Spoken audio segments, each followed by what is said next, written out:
here. We're an island all by ourselves. We're different than other unincorporated areas, and we need separate considerations. Each is unique in its own. The company that has been hired, Decker, could be doing the unpermitted. And regarding the, and a letter could go out to everybody who's a homeowner up here saying, if you're not permitted, get permitted, and you're going to be paying back taxes. Okay. The time. Thank you. That's the time's up. Thank you, Sheila. Okay. Our next speaker is Randy Kingston.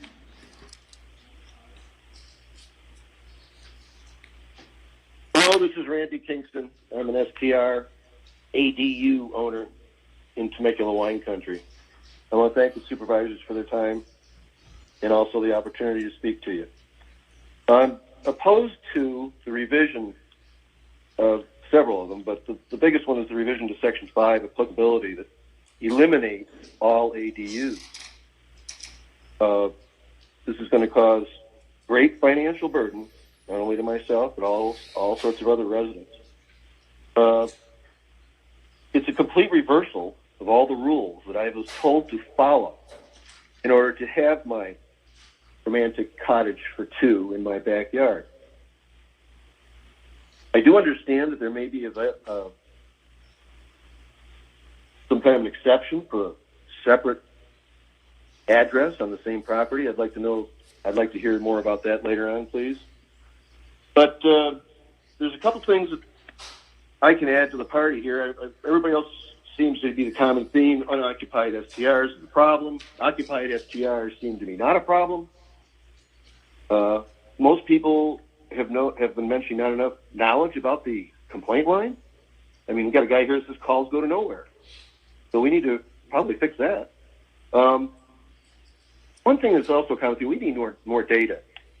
What we're doing now is we're making reckless decisions. And this could be more reckless than you have looked into, because I also am a retired broker, real estate broker, and no one has mentioned the devaluation of property values that this is going to cause.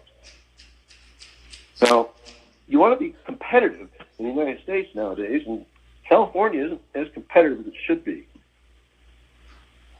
We're losing a lot of residents, very productive citizens, to other states that seem to respect property rights a little better and also are less burdensome on the Thank you, Randy.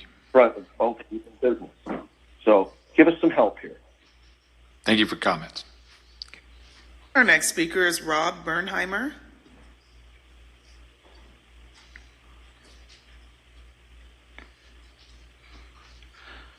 Good afternoon. This is Rob Bernheimer, and I represent Avance, a company that manages over 30 estate properties in Riverside County, having an estimated 2,800 bookings since the beginning of 2021. I'm sorry I can't be there in person, but I'm testifying here on their behalf. The short-term rental ordinance is generally well crafted, with one exception, as you've heard from many speakers, the occupancy cap. And this is particularly so when dealing with estate properties. We believe that estate properties are those 2 acres or larger that can handle all on-site parking. Rather than arbitrarily limiting occupancy, the county should focus on limiting the impacts from vacation rentals. Avance is an industry leader in using systems to reduce negative impacts. For example, they monitor their properties using Ring cameras. They measure the number of people at each property using Party Squasher, a program that counts the presence of mobile phones at each property and alerts them if the numbers get large. And they monitor noise levels remotely with decibel monitoring devices. By proactively monitoring the property, Avance properties avoid most neighborhood impacts, and they are equipped to deal with them immediately if something occurs. One major concern regarding the occupancy cap is that the ordinance improperly attempts to apply the California Building Code to existing homes. The CBC applies to new construction. If an existing home gets used as a vacation rental, the CBC does not apply. I know of no other county or city in California that tries to retroactively apply the CBC to already constructed homes. I think a lot of folks have discussed this, but my fondest memories as growing up are our family vacations. We've had more than 16 people in rental homes across the Western United States, and these are some of the best family gatherings. I don't know why Riverside County would want to close its doors to these types of family experiences. Please do not pass the ordinance now and hope to modify it later. If there are tweaks that need to be made, they should be made before the ordinance is passed. Let's get it right the first time. Otherwise, we will derail an entire industry, and it will be very difficult to get it back once you figure out how to do the ordinance. And I think the speakers that have said we lack data is particularly on point, because there is no data that correlates between the occupancy numbers and the issues in a neighborhood. I think that with the right enforcement and the right mechanisms in place, these can be addressed. Thank you, Rob. Thank you very much. Thank you for comments. Yeah. Next. Aziza Sackett is back on the line. Okay.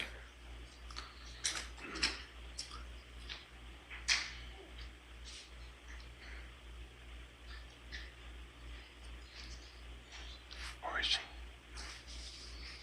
You need to press *6 to unmute yourself. Hello? Hello? Hello? Aziza, you need to turn down your Zoom speaker so we can hear you clearly in the chambers. Thank you. Thank you.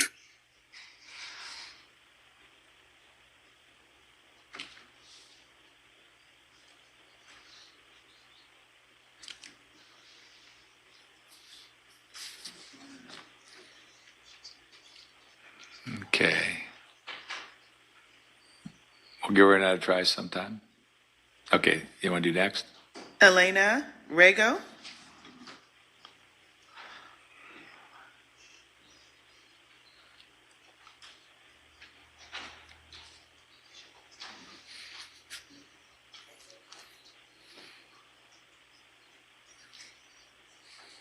Hello?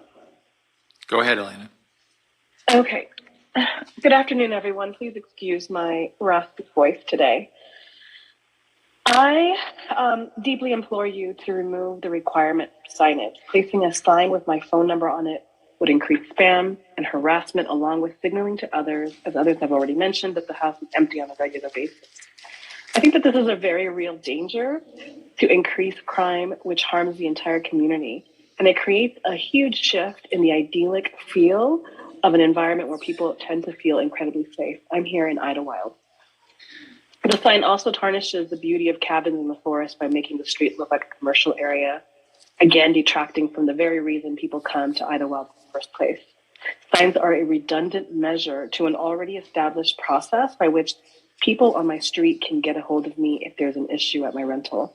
As we are all expected to do as STR owners, my neighbors know exactly who I am and how to get a hold of me because I've told them. Further, code enforcement already has this information. There's no need to create redundancy by also creating other issues that can be incredibly detrimental.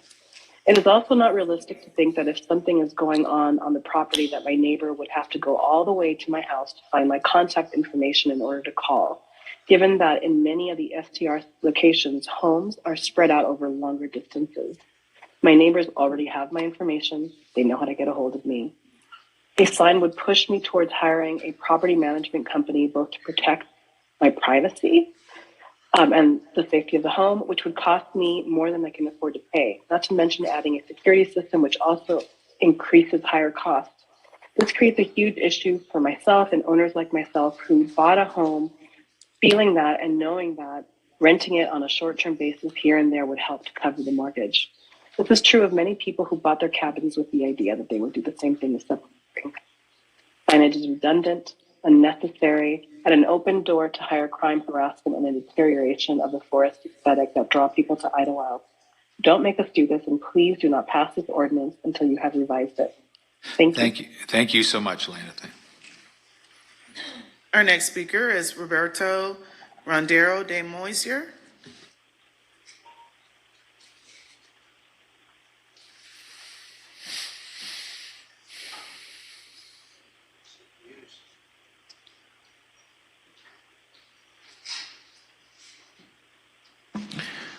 Roberto, you please need to hit *6 to unmute yourself.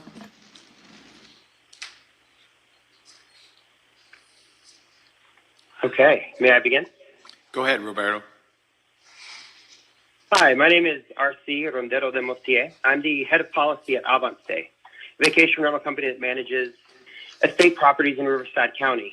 And, you know, despite what some may say, we are highly supportive of a number of proposed short-term rental ordinance changes that you see before you today. We do, however, have concerns with the proposed occupancy restrictions and the recommended use of the California Building Code to limit occupancy. Firstly, the occupancy limitation as presented does not address the nuances of many types of short-term rentals. The staff report notes that occupancy limitations are proposed to address the negative impacts that large groups of transient occupants have in smaller dwelling units within residential communities. This philosophy ignores the short-term rentals which sit on large rural properties, and there are a number of 2+ acre properties in many parts of the county which can host large groups of transient occupants without any negative impacts. Restricting large estate properties to an occupancy of 10 or 16 has really no grounding in empirical evidence or nuanced consideration of their unique characteristics. And secondly, the California Building Code applies to new construction. It doesn't apply to any existing house used for vacation rental. The first vacation rental online platform, VRBO, began operating in 1995, but the use of homes as vacation rentals began well before that. And it's been widespread in California since the 1960s. On the other hand, new editions of the California Building Standards Code have been published every year, 3 years since 1989. So since the widespread use of residential homes as vacation rentals, the CBC has been amended at least 10 times. And while it might not seem clear to county staff, it is clear that if the use of a home as a short-term rental or vacation rental were meant to conform to a lodging house description, the California Building Code could have been revised at this point. No other jurisdiction within California that we know of applies the CBC in such a broad manner. And it's crucial to note that occupancy, while it is a concern, and life safety is a concern, broad usage of the CBC in a novel way with no precedent that sets arbitrary caps on occupants is not the appropriate path for addressing occupancy. There are so numerous opportunities thank you, Robert. to address that issue. Thank you so much. Thank you. Yep. Next. Our next speaker is Stephen Manfredi.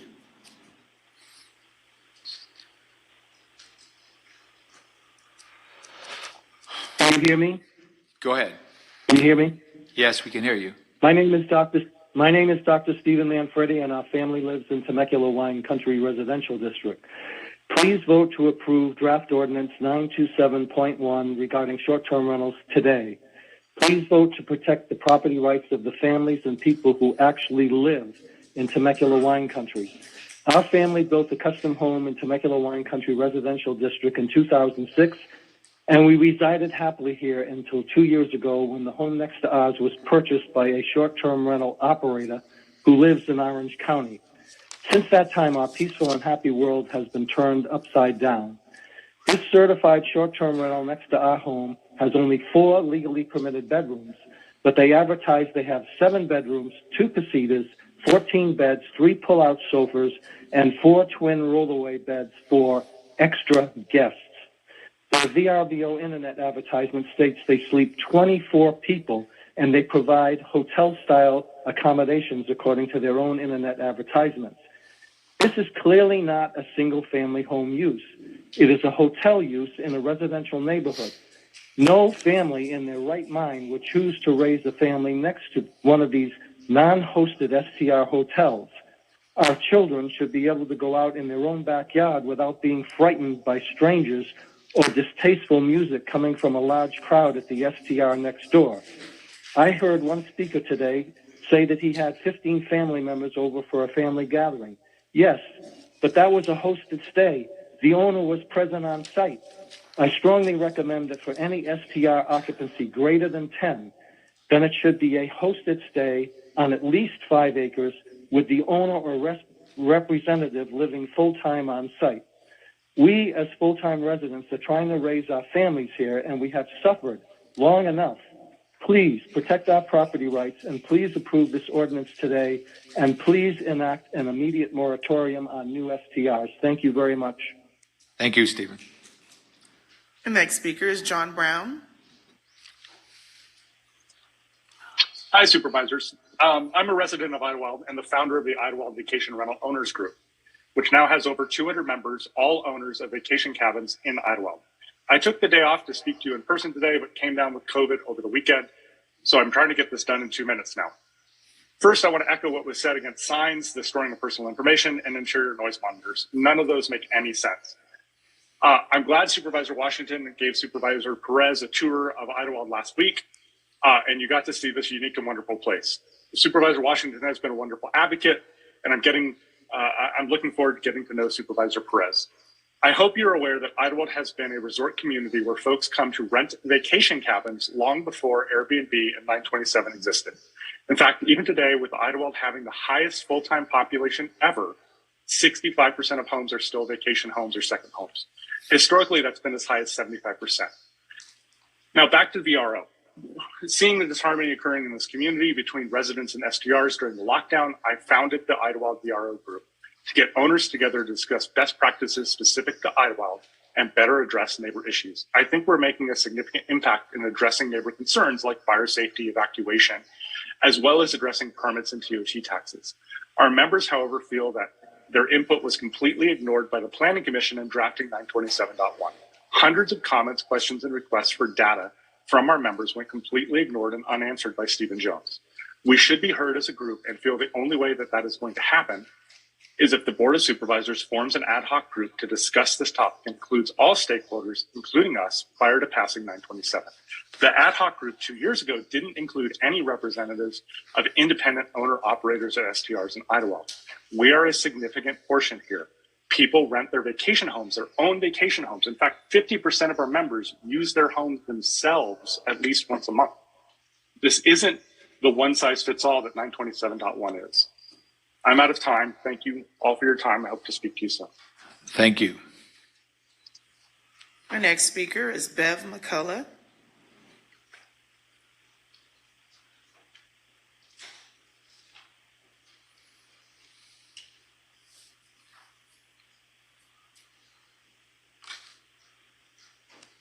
Go ahead, Beth.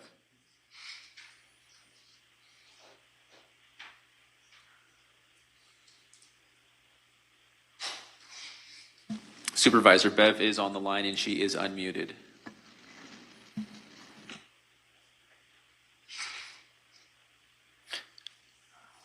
Well, if she can't speak, we'll put her back a little bit and see if we can get through again. Let's try next one. Hello? Oh, is it Beth? Can you Okay. hear me now? Yeah, go ahead, Beth. Yes. Hello. Thank you. We live in Idlewild in a residential area about a mile from the commercial area of Idlewild. I'd like to speak about density. We currently have 5 short-term rentals within 300 feet of where we live. There's a total land rush going on right now.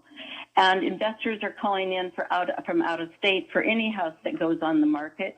I really encourage you to put a moratorium on while you decide about what kind of cap. We currently, as I say, have 22% of the dwellings within 300 feet, and within 2 months, because of a sale of another house that they're working frantically on, possibly 26% of the houses within 300 feet of us, plus another 2 houses in the circle of 400 feet, will all be short-term rentals. We have never been notified by any property owner about within 300 feet, and I would like to have requests not only that there be a moratorium on the amount of density until a reasonable cap of perhaps 10% can be set, and also consequences for not notifying property owners within 300 feet. I would note also that only one of all these people lives in Riverside County, and that person is an hour and a half away. Everyone else is either from out of state or out of area.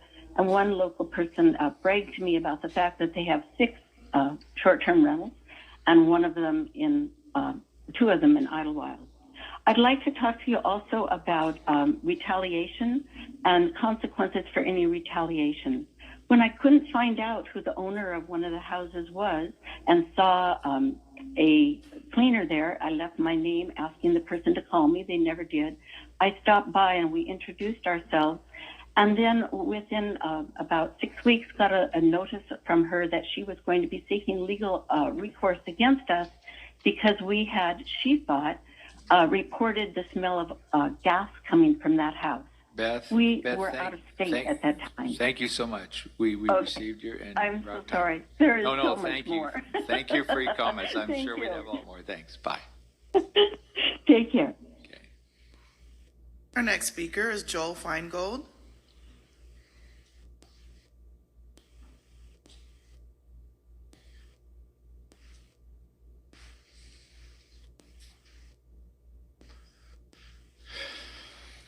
Okay.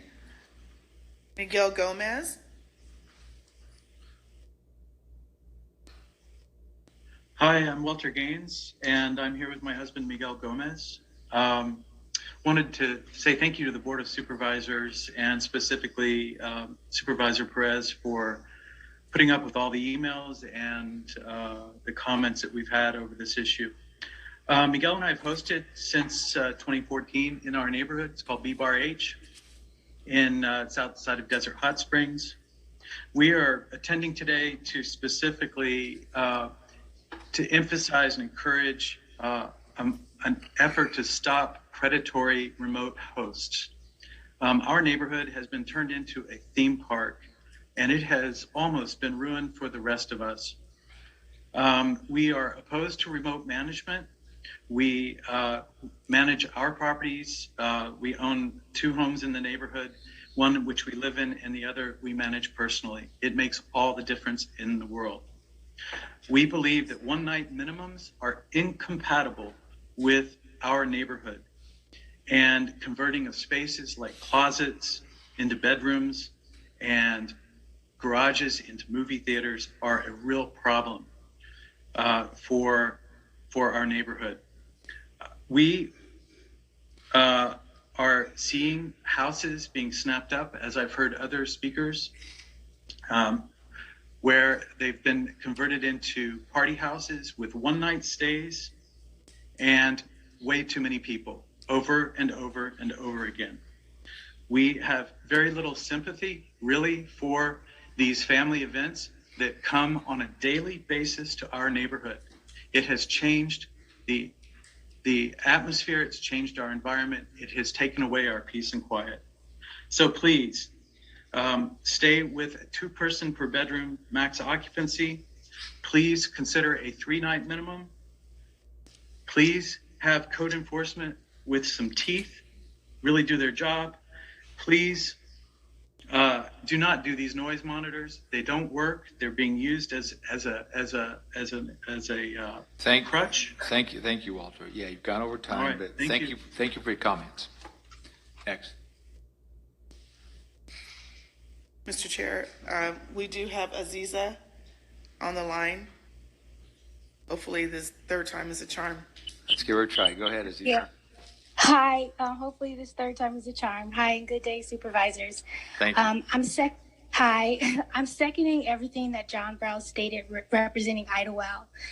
Furthermore, from everything that I've heard today, Idlewild still stands out as a very different place and has very different circumstances from a lot of the other areas, which should definitely be taken into consideration. Furthermore, the signs are very problematic in an area like Idlewild, where if there is crime or vandalism, resources are already limited and it's already hard enough to get up to the hill. I recently spoke to, in regards, now I'm switching over to the occupancy. I recently spoke with an assessor in regards to figuring out some of the things about our property.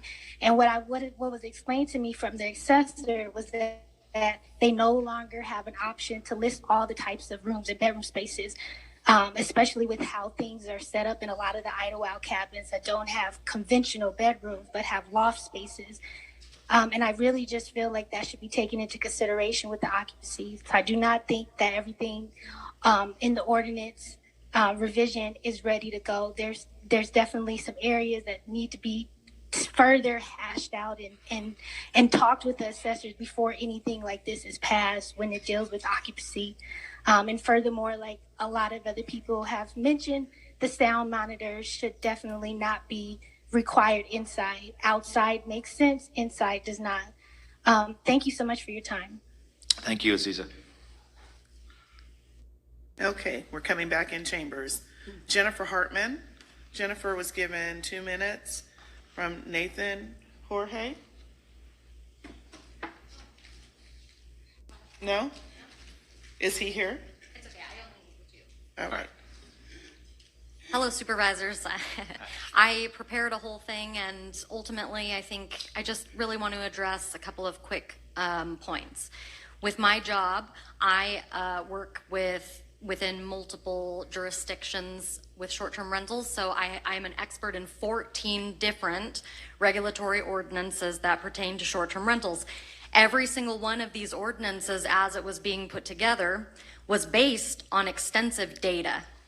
My concern through this process is that I personally submitted FOIA requests. We went to extreme lengths as a board member for VRON to get the data that this was all being based upon. And the short answer is there isn't any. So there's 2 things that are a part of the current ordinance that you should pass today: noise monitors and Decker. These are the 2 things that are going to give you data. Everything else should go to the wayside for a period of time so that you can gather that data, and then you really will be able to make informed decisions based on where the problems actually are, and not based on arbitrary opinions of ad hoc committees or whatever else. We have a small percentage of your constituents that have an opinion, and then we don't have any data to back it up. So my question of you really is to please do the courageous thing here, even though it's hard. Please don't rubber stamp this, because a lot of what's been presented is misleading at best, and definitely not supported by any sort of factual data. So I would ask of you that you please be courageous and do the difficult thing, not the easy thing. Thank you. Thank you, Jennifer. Our next speaker is Julia Jorge. Julia. Cindy Light.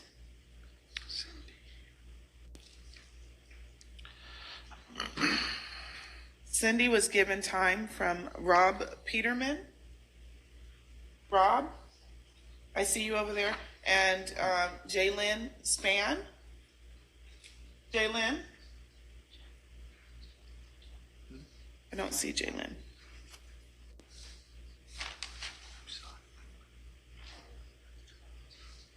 Okay, go ahead. Thank you. Thank you for having me speak here today. I want to start by saying how much of a positive impact the short-term vacation rental industry has been in my life and in the lives of those people on my team. Personally, when I joined Purveyors of Leisure, I was rebuilding my life after a divorce and cancer. This position gave me a leg up in life that I needed at that time after a kidney transplant to be able to leave a domestically abusive marriage.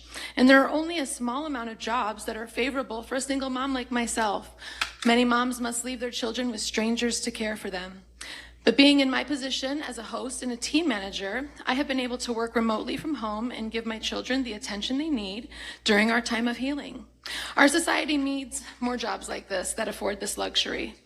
The dynamic role that I play in our company gives me firsthand insight to the standard protections and processes we need in place in this industry in order to keep our neighborhoods safe and clean and the guests that we host accountable. We do this by asking vetting questions to everyone that requests to book with us. And we also have a host meet every single guest in person and have them agree in person to our rules and regulations and then submit this agreement in a digital form. We use decibel readers inside and out and cameras, and we always have someone on the clock monitoring them. There is always a manager available to message the guests in an event of an issue, and when necessary, we have a security team in place to make visits to a property in extreme situations. And we have an adorable trash man that cleans all the trash from homes on non-trash days when full. These standard protocols help our guests know that we have a system in place that holds them accountable quickly if a situation arises. Let me tell you a little bit about those guests. I can't tell you enough about the joy I see in families' faces when multiple generations gather at our estates, sometimes for the very first time in their family's history. Sometimes this is the nicest house that they've ever been in. They celebrate first birthdays and 90th birthdays. They get engaged and then they come back for their pre-wedding festivities. I get to see the look in their eyes and enjoy the feeling that their spirits beam as they pick their bedrooms and unload their groceries with a general look of awe as they take in the curated design and overall offering of our vacation rental estates, like the game rooms and the lush pools. I also host corporate groups where they are all rebuilding their businesses after COVID, and we get to offer them a beautiful, inspirational place to gather and vision cast for their futures while they manage their public exposures to virus and disease as a team and enjoy their amenities like a full kitchen. We specialize in hosting these larger groups, and that comes along with having a team of people to mitigate the trash, along with handymen, inspectors, landscapers, and our most treasured cleaning teams. Let's be honest, we have all heard about one egg spoiling the bunch. We talked about that earlier. And the short-term vacation rental business is no stranger to this. Purveyors of Leisure has held itself to a higher standard since it was founded. We've consistently challenged ourselves to be on the cutting edge of technologies in order to respectfully monitor noise without invading guests' privacy. And we set our guests up for success by providing this in-person check-in and monitoring them during their stays with text messaging and being able to reach a host at any time. It has mitigated 99% of the issues, and it has given much needed jobs to people in our community. I believe that there's ways to protect our neighbors without decaying the foundation of our business model, and I believe that the exterior signage suggestion puts myself in danger when I am inspecting these homes by myself in between the guests' stay. And I wish I had a little bit more time, but let's just take we want to be 5-star neighbors first and then 5-star hosts. Thanks for your time. Thank you. Our next speaker is Dee Harvey. Dee Harvey. Martin Collins. Martin will be followed by Josh Bruner.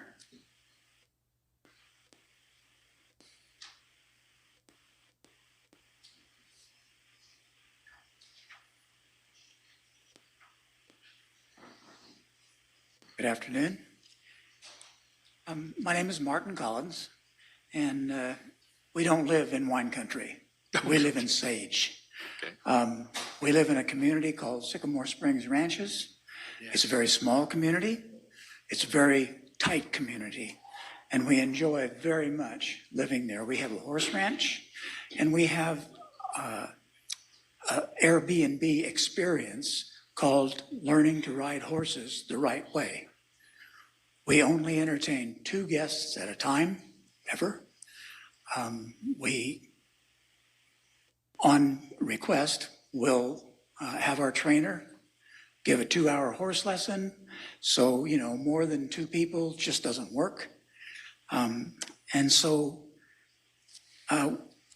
we only have a small casita, right? It's separate from the house. It's part of the original construction, but that's where the people stay. And this ordinance, if it were passed the way it is, would pretty much make what we do not profitable enough to do. We just stop.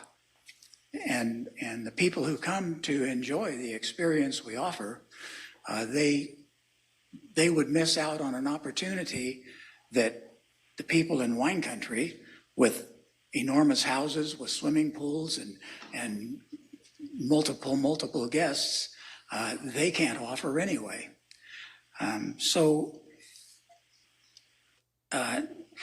In part of the ordinance, section 4, F.G, it talks about us specifically, our situation, and I'm sure there are a lot of other people who do these sorts of things that have the same situation or a similar situation to ours.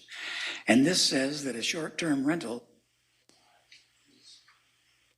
That's right.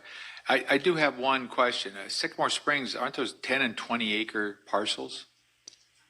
Aren't those 10 and 20 acre parcels in Sycamore Springs? They are five minimum. Yeah, but I think there's a lot of real big ones. Yeah, and there are many that are over 20 acres. Okay. Yeah, Hey, thank you so much for your testimony. thank you. Josh Bruner.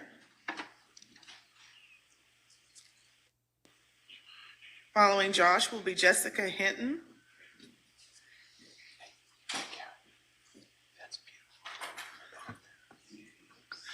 Hi, my name is Josh Bruner, and I want to thank you all for having us here and listening to all the different sides and viewpoints on the argument here. I'm glad I've been brought up here towards the end to say a few words. Been able to kind of take in both ends of the argument, and for me, it really boils down to that fact that there's really not a one-size-fits-all solution here. From what I've heard, about 75 to 85% of the people who have the issues with the short-term rentals very much are located in the Temecula wine district, and I think that highlights more so than anything the importance of taking a step back and identifying what types of regulation works in what districts. It's vastly different when you start looking at Thermal, Vista, Santa Rosa, and Mecca there, the south end of the valley. I personally manage a ranch there. We grow 30 acres of alfalfa on that ranch, and on the side we host events and corporate retreats, family gatherings, things of that nature. And there's not a neighbor within a mile of us, right? So a lot of the issues surrounding dirt roads, congestion, noise pollution, totally understand, totally support it. It's a real issue that needs to be taken into consideration. But, there's a lot of other areas, Desert Hot Springs maybe as well, that should just be taken into consideration. Not an easy job by any means you guys are faced with here, but I think, getting a little bit more focused in on each district and the needs of those districts and how properties are being used there. Thank you, Josh. Jessica Hinton.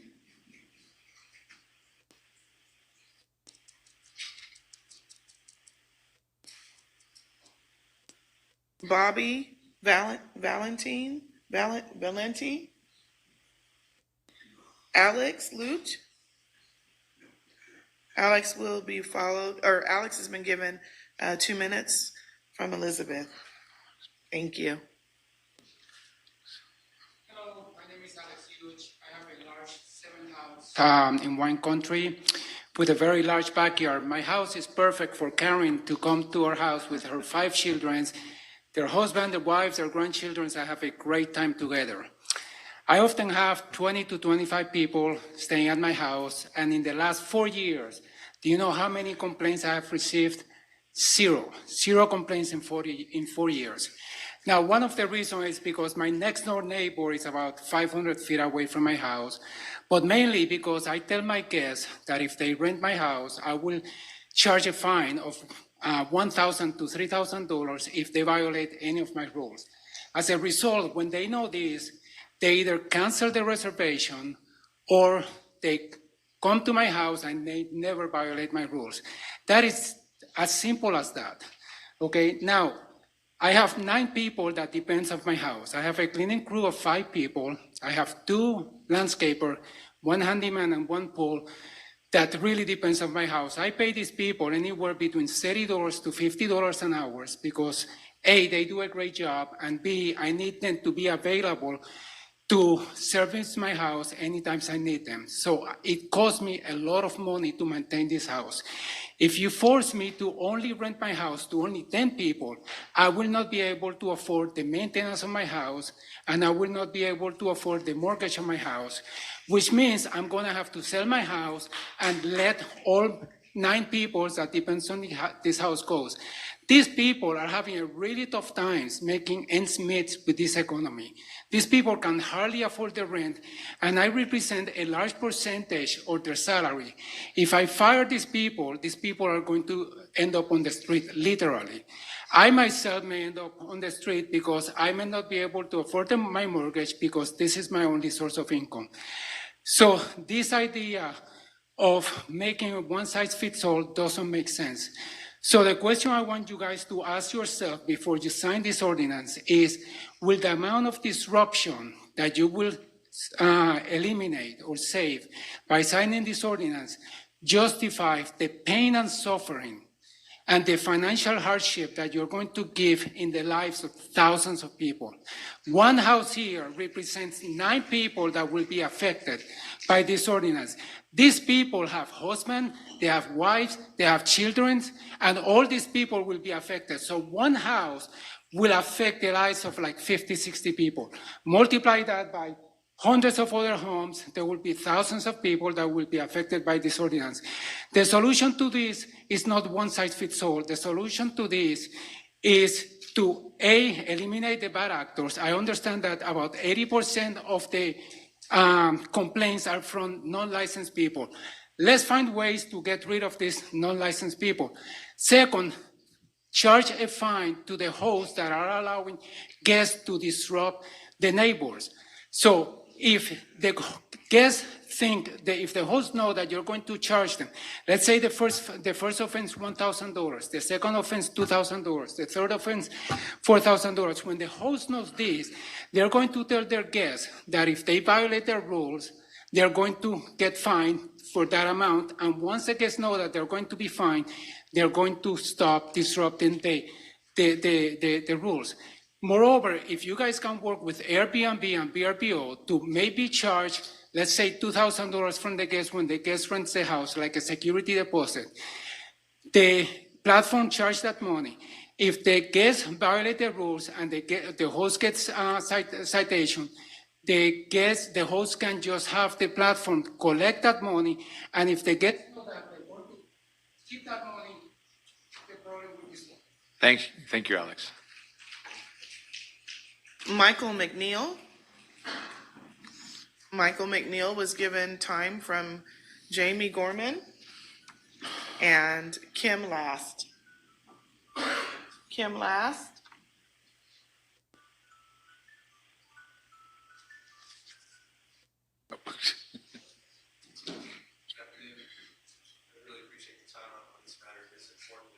I think it's really important that you get it right the first time if you can, or at least get a good start on it. My name is Mike McNeil. I own a short-term vacation rental in the Temecula Valley. It's a 6-bedroom house on a little over 3 acres. So a lot of what's happening is going to affect the property and how we are able to rent it out.